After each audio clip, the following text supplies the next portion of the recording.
focus on here is a specific era from 1929 to 1959, and it's all American made.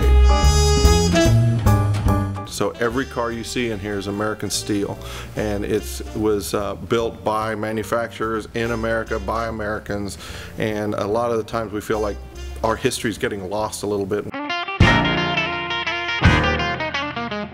We wanted to make sure that we still can present that in a beautifully visible way through the history of the automobile.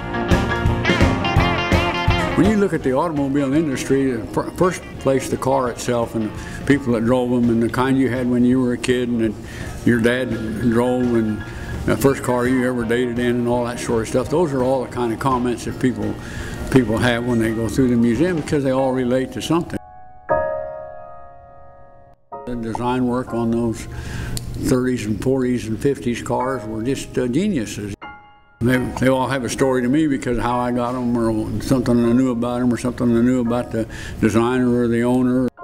In the 20s and 30s, many of these vehicles, I mean, it was an expression of art. People with money in the country could afford a vehicle which was more of Art Deco or a piece of rolling art. I mean, it was so much a part of their character. A lot of people defined themselves by what they drove.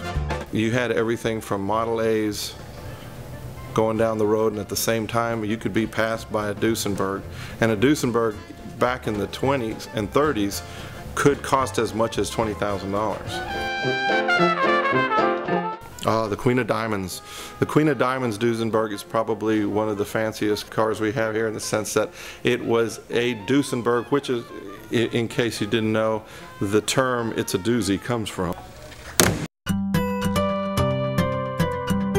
You walk around, you do see a lot of cars and you wonder, why isn't this car still on the road? Why isn't this manufacturer still building cars? I mean, there's some beautiful, beautiful automobiles that just aren't made anymore because the manufacturers just couldn't compete. They were ahead of their time in some cases as a Tucker. Such a unique story of American innovation. It was ahead of its time. It was sad to see it go, and it's really probably my favorite car here. And one of the reasons probably is because that's the one car in this museum I can honestly say I don't think I've driven. Because it actually has less than 1 mile on it. A lot of people refer to this as a Cyclops car because it had one big headlight in the front of the car. It still had its regular two headlights, but when you turn the car, that headlight would rotate with the tires.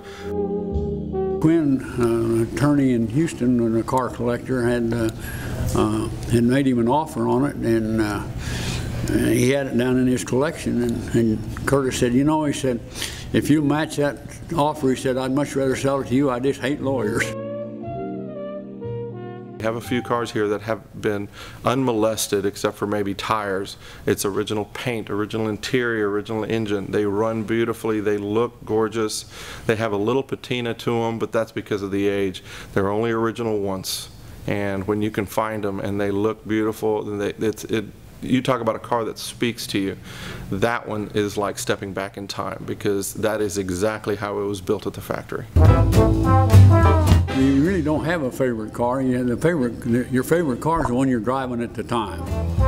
If you pick a car out here with gas and oil in it and the battery's up and it runs good while you drive it for a month or so and then bring it back and trade it for something else. And so I always keep 2 or 3 cars at home, and so most everything that's in here gets, somewhere down the line gets driven.